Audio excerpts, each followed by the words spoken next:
احادیث کریمہ کی روشنی میں شفاعت کا تذکرہ جاری و ساری ہے، سماعت فرمائیں۔ وعن ابی سعید الخدری ان ناسا قالوا یا رسول اللہ علیہ الصلاۃ والسلام هل نرى ربنا يوم القیامہ قال رسول اللہ صلی اللہ علیہ وسلم نعم هل تضارون في رؤية الشمس بالظهيرة سحوا ليس معها سحاب وهل تضارون في رؤية القمر ليلة البدر سحوا ليس فيها سحاب۔ حضرت ابو سعید خدری رضی اللہ تعالیٰ عنہ سے روایت ہے، اس حدیث کی ابتدا میں وہی مضمون ہے جو پہلے گزرا کہ صحابہ کرام نے دریافت کیا تھا کہ یا رسول اللہ کیا ہم قیامت کے دن اللہ تبارک و تعالیٰ کی زیارت کریں گے، اس کا دیدار کریں گے؟ تو آقا صلی اللہ علیہ وسلم نے ایک مثال سے سمجھایا تھا اور فرمایا تھا کہ کیا دوپہر میں جب کہ بادل بالکل نہ ہو، آسمان صاف ہو، تم میں سے کوئی سورج کے دیکھنے میں شک کرتا ہے؟ یا 14ویں رات کے چاند میں جب کہ کوئی بادل نہ ہو اور 14ویں رات کے چاند کو دیکھنے میں کوئی شک کرتا ہے؟ تو صحابہ کرام نے عرض کیا تھا کہ نہیں یا رسول اللہ۔ تو آقا علیہ الصلوۃ والسلام نے فرمایا تھا کہ ایسے ہی تم قیامت کے دن اللہ تبارک و تعالیٰ کا بھی دیدار کرو گے کہ تمہیں اس کے دیدار میں کوئی تردد اور کوئی شک نہیں ہوگا۔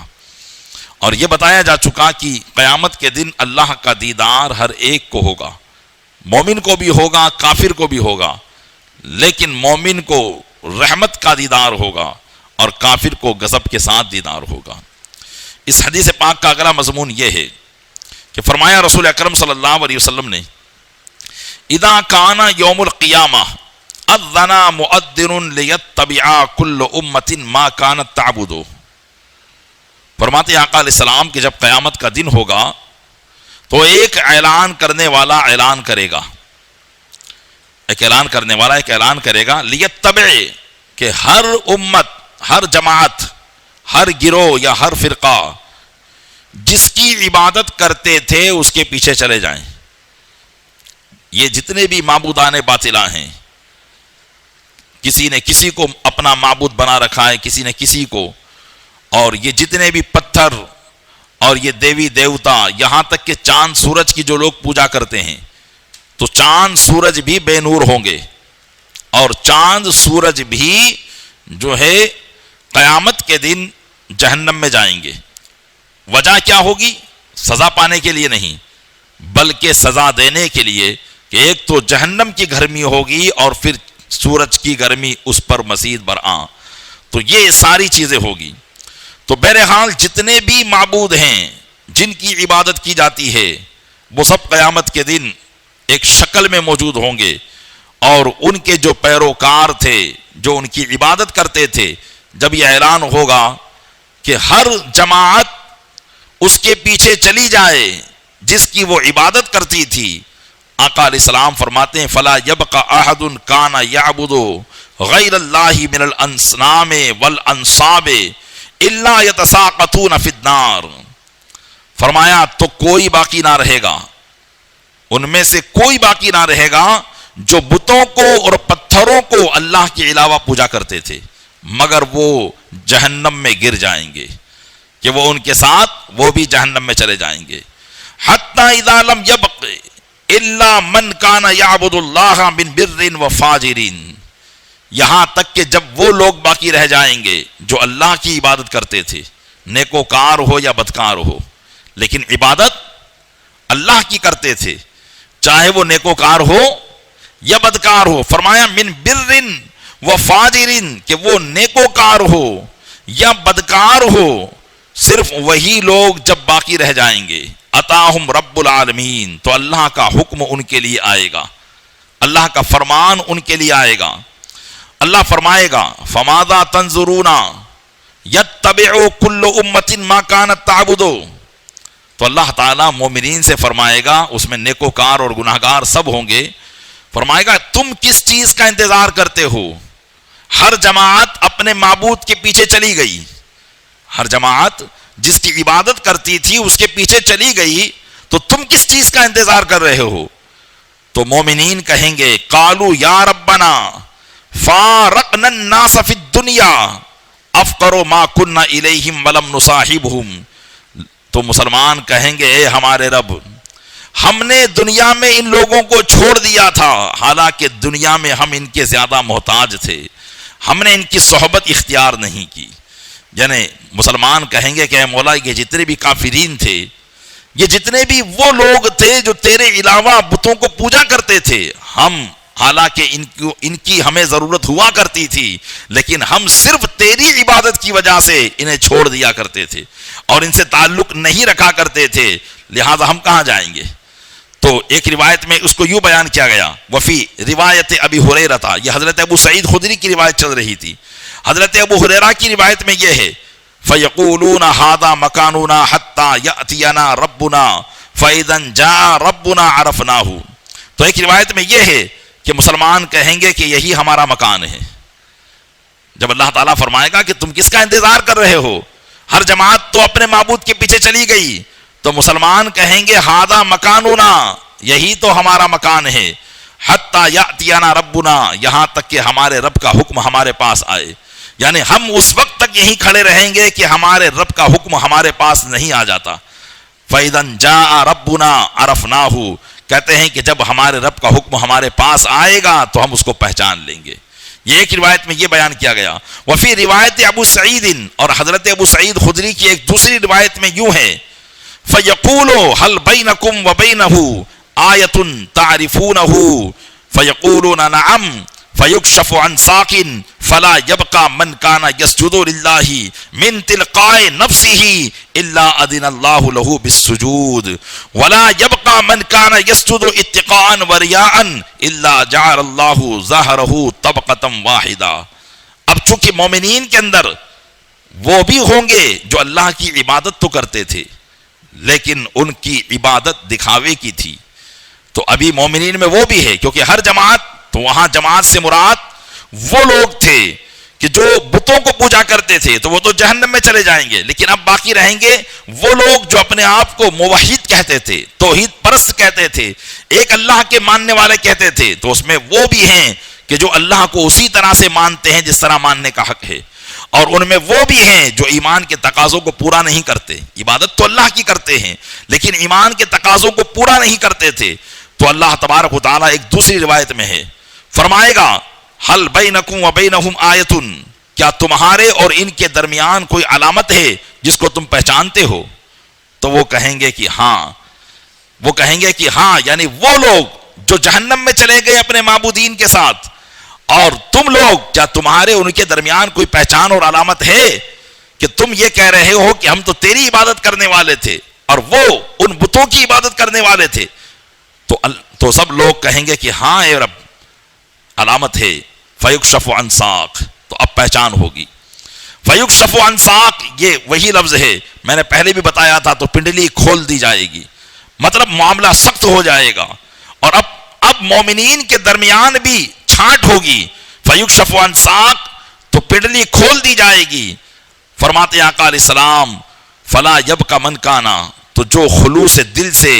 اللہ کے لیے سجدہ کرتا تھا، خلوص دل سے اللہ کے لیے سجدہ کرتا تھا، وہ باقی نہیں رہے گا مگر اللہ اس کو سجدہ کی اجازت عطا فرمائے گا. کہ جو خلوص دل سے واقعی دنیا میں مومن بھی تھا اور ایمان کے تقاضوں کو بھی پورا کرتا تھا، اور جیسے اللہ کو ماننا چاہیے ویسے مانا کرتا تھا، جیسے رسول اللہ کو ماننا چاہیے ویسے مانا کرتا تھا، تو اللہ اس کو سجدہ کرنے کی اجازت عطا فرمائے گا اور وہ سجدہ کرے گا. وَلَا يَبْقَى مَنْ كَانَ يَسْجُدُ، اور باقی نہیں رہے گا وہ جو دکھاوے کو اور ڈر کے لیے سجدہ کرتا تھا. إِلَّا جَعَلَ اللَّهُ ظَهْرَهُ طَبْقَةً وَاحِدَةً، مگر اللہ تعالیٰ اس کی پیٹھ کو ایک طبق کی طرح کر دے گا. یعنی اس کی پیٹھ ایک لوہے کی پتھر یا تانبے کی پتھر ہو جائے گی کہ اب وہ سجدہ نہیں کر پائے گا. فرماتے ہیں آقا علیہ السلام كُلَّمَا أَرَادَ أَن يَسْجُدَ خَرَّ عَلَى قَفَاهُ، جب وہ سجدہ کرنا چاہے گا اپنی گدی کے بر گر جائے گا، یعنی پیچھے ہی گر پڑے گا اور آگے نہ جھک پائے گا. تو اب یہ پہچان ہو جائے گی مومنین اور منافقین میں. پہلے مومنین اور مشرکین میں الگ الگ معاملہ ہوا، اب مومنین اور منافقین کا معاملہ الگ ہوگا. تو جو خلوص للہیت کے ساتھ اللہ کی عبادت کرتے تھے وہ جنت میں داخل ہوں گے، اور جو دکھاوے کے لیے غلط عقیدہ رکھتے تھے وہ جہنم میں داخل ہوں گے۔ اللہ کے محبوب صلی اللہ علیہ وسلم ارشاد فرماتے ہیں کہ اس چھانٹ کے بعد، چونکہ جنت میں جانے کا راستہ میدان محشر سے جو ہوگا وہ جہنم ہی سے ہوگا، ہر ایک کو جہنم سے گزرنا ہے، اس لیے جہنم پر برس لگایا جائے گا اس دن۔ پل صراط جس کو کہا جاتا ہے، پل کا معنی اور صراط کا معنی راستہ، یعنی جہنم کا راستہ وہ ہوگا اور اس پر پل بچھایا جائے گا۔ آقا علیہ السلام فرماتے ہیں ثم یضرب الجسر علی جہنم وتحل الشفاعۃ، پھر پل جہنم پر بچھایا جائے گا اور شفاعت شروع ہو جائے گی یا شفاعت کی اجازت دے دی جائے گی۔ وَيَقُولُونَ اللہم سلم سلم، اور انبیاء کرام فرمائیں گے اے اللہ سلامتی فرما سلامتی فرما، یعنی ہر نبی اپنی امت کے لیے سلامتی کی دعا کر رہا ہوگا کہ جب ان کی امت اس پل پہ سے گزر رہی ہوگی تو وہ دعا کر رہے ہوں گے۔ آقا علیہ السلام فرماتے ہیں فَيَمُرُّ الْمُؤْمِنُونَ فَيَمُرُّ الْمُؤْمِنُونَ كَطَرْفِ الْعَيْنِ وَكَالْبَرْقِ وَكَالرِّيحِ وَكَالطَّيْرِ وَكَأَجَاوِيدِ الْخَيْلِ وَالرِّكَابِ، فرمایا تو مومنین ان میں کوئی پلک جھپکنے کی طرح گزر جائے گا، یعنی کوئی اتنی تیزی کے ساتھ گزرے گا اس پل پہ سے جیسے آگ جھپکنے میں جو وقت لگتا ہے اتنے وقت میں وہ پورا برس پار کر جائے گا، اور کوئی بجلی کی طرح، کوئی ہوا کی طرح، اور کوئی پرندے کی طرح، اور کوئی تیز رفتار گھوڑوں کی طرح، اور کوئی اونٹوں کی طرح۔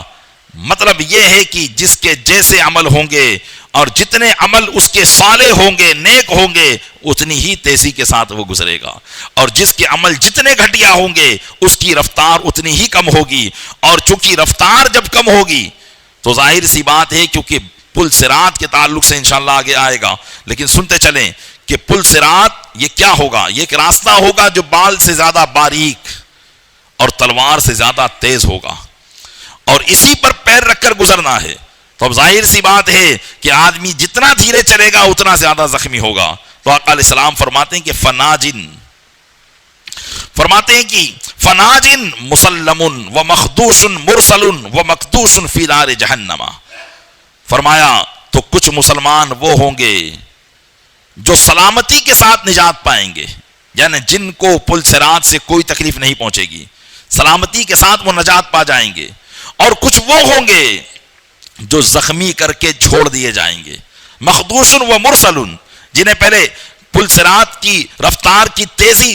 کمی سے ان کے پیر زخمی بھی ہوں گے، گریں گے پڑیں گے لیکن چھوڑ دیے جائیں گے، وہ مقدوس فی نار جہنم، اور کچھ لوگ وہ ہوں گے جو جہنم میں پھینک دیے جائیں گے، جیسا کہ دوسری حدیث میں ہے کہ پل صراط پر آنکڑے ہوں گے اور وہ آنکڑے ان کے پیروں کو پکڑ رہے ہوں گے، اور آدمی جتنی تیزی سے گزرے گا اس کا پیر اتنی تیزی سے بچے گا، لیکن کافرین جب اس پر چلنے کی کوشش کریں گے تو وہ آنکڑے ان کے پیروں میں پھنسیں گے اور ان کو جہنم کی طرف ڈال دیا جائے گا۔ حتی اذا خلص المؤمنون من النار فوالذی نفسی بیدہ ما من احدکم منکم باشد منا شدۃ فی الحق قد تبین لکم من المؤمنین للہ یوم القیامۃ لاخوانہم الذین فی النار یقولون ربنا كانوا یصومون معنا ویصلون معنا ویحجون معنا۔ آقا علیہ السلام فرماتے ہیں یہاں تک کہ جب مومنین آگ سے نجات پا جائیں گے، جب مومنین اس طرف پہنچ جائیں گے تو قسم ہے اس ذات کی جس کے قبضے قدرت میں میری جان ہے کہ تم میں سے ہر ایک اللہ تبارک و تعالی سے اتنا سخت جھگڑے گا کہ حق کے معاملے میں کوئی نہیں جھگڑتا، یعنی اللہ تبارک و تعالیٰ کی بارگاہ میں مومنین اب یہ باتیں پیش کریں گے، یعنی اس طریقے سے کہ جب سے کوئی آدمی اپنا حق مانگتا ہے کسی سے تو حق مانگنے میں وہ کتنی زیادتی کرتا ہے، اسی طریقے سے تم میں سے ہر ایک ایسی سختی کے تم میں سے ہر ایک اللہ تبارک و تعالیٰ سے ایسی تیزی کے ساتھ مطالبہ کریں گے جیسا کہ میں نے کسی کو نہیں دیکھا کہ وہ ایسی تیزی کے ساتھ کسی حق کا مطالبہ کرتا ہو۔ فرمایا کہ قد تبین لکم من المؤمنین، تمہارے لیے مومنین میں سے ظاہر ہو جائیں گے قیامت کے دن اپنے ان بھائیوں کے لیے جو جہنم میں ہوں گے، یعنی بعض مومنین جو ہوں گے وہ اپنے گناہوں کے سبب جہنم میں ڈالے جا چکے ہوں گے، اور وہ مومنین جو نجات پا جائیں گے تو وہ اللہ کی بارگاہ میں عرض کریں گے، کہیں گے اے رب ہمارے، وہ بھی تو ہمارے ساتھ روزہ رکھتے تھے، وہ بھی تو ہمارے ساتھ نماز پڑھتے تھے، وہ بھی تو حج کرتے تھے، پھر بھلا وہ کیوں جہنم میں ہیں؟ ان کو جہنم سے نکالا جائے۔ یعنی وہ مومنین ان گناہگار مومنین کی سفارش پیش کریں گے اللہ کی بارگاہ میں۔ آقا علیہ السلام فرماتے فَيُقَالُ لَهُمْ اخرجوا من عرفتم، فرمایا جائے گا ان سے فرمایا جائے گا تو نکال لو ان کو جنہیں تم پہچانتے ہو، جنہیں تم پہچانتے ہو ان کو نکال لاؤ۔ تو اب یہ مومنین جہنم میں جائیں گے، لیکن اب یہ نہیں ہے کہ جو مومنین جہنم میں جائیں گے ان کو جہنم کوئی تکلیف پہنچائے۔ یہ اللہ تبارک و تعالیٰ کی قدرت ہوگی کہ وہی جہنم جہاں کافرین کے لیے وبال بنا ہوگا لیکن مومنین کے لیے کوئی بھی تکلیف نہیں پہنچے گی۔ آقا علیہ السلام فرماتے فَتُحَرَّمُ صُوَرُهُمْ عَلَى النَّارِ، ان کی صورتیں آگ پر حرام کر دی جائے گی۔ یعنی وہ مومنین جب دوسرے مسلمانوں کو نکالنے جائیں گے تو آگ ان کو کوئی تکلیف نہیں پہنچائے گی۔ فَيُخْرِجُونَ خَلْقًا كَثِيرًا، تو وہ بہت ساری مخلوق کو نکال لے آئیں گے، بہت سارے لوگوں کو نکال لے آئیں گے۔ ثم یقولون ربنا ما بقی فیہا احد ممن امرتنا بہ، پھر لوگ کہیں گے جو لوگ نکالنے گئے تھے، اے ہمارے رب اب اس میں کوئی باقی نہیں رہا جس کا تو نے ہمیں حکم دیا تھا، یعنی جس کا بھی تو نے ہمیں حکم دیا ہم نے ان سب کو نکال لیا ہے۔ فیقول ارجعوا فمن وجدتم فی قلبہ مثقال دینار من خیر فاخرجوہ، اللہ پھر فرمائے گا پھر جاؤ اور جس کے دل میں ایک دینار کے برابر بھی ایمان کو پاؤ اسے بھی نکال لاؤ۔ فیخرجون خلقا کثیرا، کہتے ہیں کہ پھر مسلمان جائیں گے اور کثیر مخلوق کو نکال لے آئیں گے۔ ثم یقول ارجعوا فمن وجدتم فی قلبہ مثقال ذرۃ من خیر فاخرجوہ، اللہ فرمائے گا کہ پھر جاؤ اور جس کے دل میں ایک ذرہ کے برابر بھی نیکی ہو اسے بھی نکال لے آؤ۔ فیخرجون خلقا کثیرا، تو مسلمان پھر جائیں گے اور خلق کثیر کو نکال لے آئیں گے۔ ثم یقولون ربنا لم نذر فیہا خیرا، پھر مسلمان کہیں گے کہ رب ہم نے اب کسی بھی نیک کو اس میں نہیں چھوڑا ہے، یعنی جس کو ہم جانتے تھے، اور یہ اللہ کی طرف سے نیک مومنین پر یہ آشکار ہو جائے گا، یہ ظاہر ہو جائے گا کہ کس کے دل میں کتنا ایمان تھا، کس نے یہ بھی اللہ کی طرف سے ہوگا، ہے نا۔ دنیا کے اندر تو ہم جانتے نہیں ہیں کسی کے خلوص کو اور کسی کے نفاق کو، لیکن قیامت کے دن اللہ تعالیٰ مومنین کو بھی علم غیب عطا فرمائے گا، ورنہ وہ جہنم میں ہوں گے اور ہم جنت اور الحمدللہ ہم جنت کی طرف ہوں گے، تو پھر اس طریقے سے اللہ تبارک و تعالیٰ حکم عطا فرمائے گا۔ تو کہیں گے کہ مولا اب تو ہم نے کسی کو بھی نہیں چھوڑا ہے اور سب کو نکال لیا ہے، تو اللہ تعالیٰ فرمائے گا فَيَقُولُ اللَّهُ شَفِعَتِ الْمَلَائِكَةُ وَشُفِعَ النَّبِيُّونَ وَشُفِعَ الْمُؤْمِنُونَ وَلَمْ يَبْقِ إِلَّا أَرْحَمُ الرَّاحِمِينَ،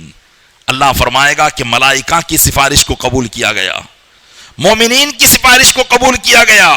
نبیین کی سفارش کو قبول کیا گیا ہے، اب کوئی باقی نہ رہا سوائے ارحم الراحمین کے۔ یعنی تم لوگوں نے تو اپنی اپنی سفارش پیش کر کے جن لوگوں کو جانتے تھے ان لوگوں کی سفارش پیش کر کے ان کی مغفرت کروا دی، اور اب میں باقی رہ گیا ہوں کہ اب میں بھی جن کو جانتا ہوں، اللہ تو سبھی کو جانتا ہے لیکن ان لوگوں کو اللہ جانتا ہے کہ جو دل سے ایمان لائے تھے لیکن ان کو ایمان کے ظاہر کرنے کا موقع نہیں ملا تھا، اللہ تبارک و تعالیٰ اب ان لوگوں کو جہنم سے نکالے گا۔ قرآن فرماتے ہیں آقا علیہ السلام فَيَقْبِضُ قَبْضَةً مِّنَ النَّارِ، تو اللہ ایک مٹھی، اب اللہ عز و جل کی ایک مٹھی یہ کتنی ہو سکتی ہے یہ ہم اس کا اندازہ ہی نہیں لگا سکتے۔ فرمایا فَيَقْبِضُ قَبْضَةً مِّنَ النَّارِ، تو اللہ ایک مٹھی لے گا، فَيُخْرِجُ مِنْهَا قَوْمًا لَمْ يَعْمَلُوا خَيْرًا قد عادوا حمما فيلقيهم في نهر في افواه الجنة يقال له نهر الحیات۔ آقا علیہ السلام فرماتے تو اللہ ایک مٹھی اس سے ایسے لوگوں کو نکالے گا جنہوں نے کبھی بھی کوئی نیک کام کیا ہی نہیں ہوگا، کوئی نیک کام ہی نہیں کیا ہوگا، صرف ایمان لائے ہوں گے اور کوئی نیک کام انہوں نے کیا ہی نہیں ہوگا، اللہ ایسے لوگوں کو جہنم سے نکالے گا۔ فرمایا آقا علیہ السلام نے کہ وہ لوگ کوئلہ ہو چکے ہوں گے، قد عادوا حمما، وہ لوگ کوئلہ ہو چکے ہوں گے، اور یہ بھی اللہ کا فضل ہوگا۔ دیکھیے جب کافر جہنم میں جائے گا تو اس کے احساس کو باقی رکھا جائے گا، ایسا نہیں ہے کہ جب چیز جل جاتی ہے تو بے جان ہو جاتی ہے، اور جیسے مثال کے طور پر لکڑی ہے، جب جل کر کوئلہ ہو جائے پھر انگارہ بنے اور انگارے میں بھی ختم ہو جائے تو پھر اس کے بعد اس میں آگ نہیں لگ سکتی، لیکن اللہ تبارک و تعالیٰ کافرین کے اس احساس کو باقی رکھے گا کہ انہیں بار بار اس کی سزا ہوتی رہے، لیکن مومنین کے لیے یہ کرم فرمائے گا کہ جو مومنین اپنے گناہوں کے سبب جہنم میں جائیں گے بھی تو انہیں بے جان کوئلہ کر دیا جائے گا، تاکہ ایک بار کی تکلیف ہو اور بار بار کی تکلیف انہیں محسوس نہ ہو۔ یہ بھی اللہ کا فضل ہوگا۔ لیکن پیارے اسلامی بھائیوں، ایک لمحے کے لیے بھی جہنم میں جانا یہ کوئی معمولی بات نہیں ہے۔ اللہ تبارک و تعالی ہم سب کو اس سے محفوظ فرمائے۔ فرمایا کہ قد عادوا حمما، وہ لوگ کوئلہ ہو چکے ہوں گے جنہیں اللہ جہنم سے نکالے گا،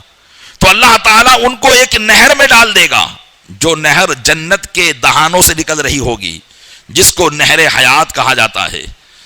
تو وہ کوئلے کی طرح ہو چکے ہوں گے جب ان کو نہر میں ڈالا جائے گا۔ فرمایا فَيَخْرُجُونَ كَمَا تَخْرُجُ الْحِبَّةُ فِي حَمِيلِ السَّائِلِ، تو وہ ایسے اگیں گے جیسے سیلاب کے اوپر کچرے میں دانہ اگتا ہے، کہ جب سیلاب آ جاتا ہے اور پانی بہتا رہتا ہے تو اس پر کچرے کے اندر کبھی کبھی گھاس بھی اگنے لگ جاتی ہے۔ آقا علیہ السلام فرماتے ہیں کہ وہ اسی طریقے سے اگنا شروع ہوں گے، کیونکہ ان کا جسم تو ختم ہو چکا ہوگا، کوئلہ بن چکا ہوگا، ایسے ہی ان کا جسم جو ہے اگے گا۔ فرمایا فَيَخْرُجُونَ كَاللُّؤْلُؤِ فِي رِقَابِهِمُ الْخَوَاتِمُ، تو وہ ایسے نکلیں گے جیسے موتی ہو گئے ہوں۔ پہلے گئے تھے کوئلہ بن کر، لیکن جب نہر سے نکلیں گے تو ایسے ہو جائیں گے کہ موتیوں کی طرح چمک رہے ہوں گے، اور ان کی گلوں میں مہریں ہوگی۔ فَيَقُولُ أَهْلُ الْجَنَّةِ هَؤُلَاءِ عُتَقَاءُ الرَّحْمَنِ، تو اہل جنت ان کو کہیں گے کہ یہ اللہ کے آزاد کردہ ہیں،